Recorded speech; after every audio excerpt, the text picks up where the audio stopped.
Hello beautiful people, welcome back to our channel Moumita's makeover. আজ আমি নিয়ে এসেছি ষষ্ঠীর লুক নিয়ে।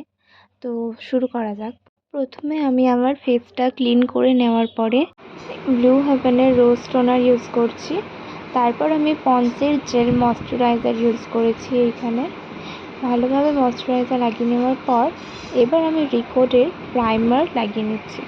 এটা অনেক ভালো একটা প্রাইমার, মেকআপকে অনেকক্ষণ লং লাস্টিং করতে হেল্প করে। তারপর আমি রিকোডের দুটো শেড নিয়েছি ফাউন্ডেশনের, দুটোকে মিক্স করে নিজের স্কিন টোন অ্যাকর্ডিং আমি অ্যাপ্লাই করেছি। তারপর এখানে একটা ছোট্ট কন্ট্রোল স্টিক ছিল আমার কাছে, সেটা দিয়ে আমি কন্ট্রোলিংটা করেছি। তো এটা নন ব্র্যান্ডেড ছিল, তাই আমি এটার নাম বলতে পারছি না। কন্ট্রোলিং করে নেওয়ার পর আমি কনসিলার ইউজ করছি। এটাও নন ব্র্যান্ডের একটা কনসিলার। তো দেখে নাও কীভাবে আমি এটা অ্যাপ্লাই করছি। আই হোপ তোমাদের অনেক ভালো লাগবে ভিডিওটি এবং অনেক হেল্পফুল হবে। যদি ভালো লেগে থাকে অবশ্যই চ্যানেলটিকে সাবস্ক্রাইব করে লাইক, কমেন্ট অ্যান্ড শেয়ার করে দেবেন। তো এবার আমি এটা ব্লেন্ড করে নিচ্ছি বিউটি ব্লেন্ডারের সাহায্যে। এরপর মার্সের লিপস্টিক প্যালেট দিয়ে আমি এখানে ব্লাশ ইউজ করছি। আমি এখানে কোনো পাউডার ব্লাশ বা পাউডার ব্রঞ্জার কিছু ইউজ করব না, জাস্ট ক্রিম ব্লাশ ইউজ করছি। এরপর পিএসসির পাউডার দিয়ে পুরো মেকআপটাকে সেট করে নেব।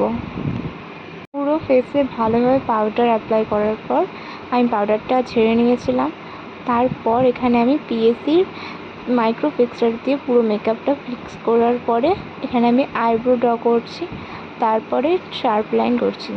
আমার কিন্তু আইব্রো কোনো রকম থ্রেডিং করা নেই, তবুও দেখতে পারবেন অনেকটা সুন্দরভাবে আমি এটা করেছি। তো শার্প লাইন আমি করে নেওয়ার পর ওটা ব্লেন্ড করার পরে আমি ব্রাউন শ্যাডো ইউজ করছি। ব্রাউন শ্যাডো ব্লেন্ড করার পর তার উপরে হালকা রেড এবং পিঙ্কের মিক্সচার একটা কালারে নিয়ে এসেছি, যেটা দেখতে অনেকটা ব্রাউনের মতোই লাগছে।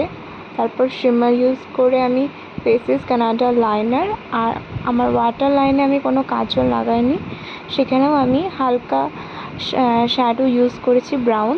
তারপর আইল্যাশ এবং টিপ লিপস্টিক দিয়ে পুরো লুকটা কমপ্লিট করি। তোমাদের কেমন লাগছে আমাকে অবশ্যই জানাবে, আর ভালো লাগলে ভিডিওটি অবশ্যই লাইক করে দেবে। আজকের মতো এতটাই, আবার পরের ভিডিওতে দেখা।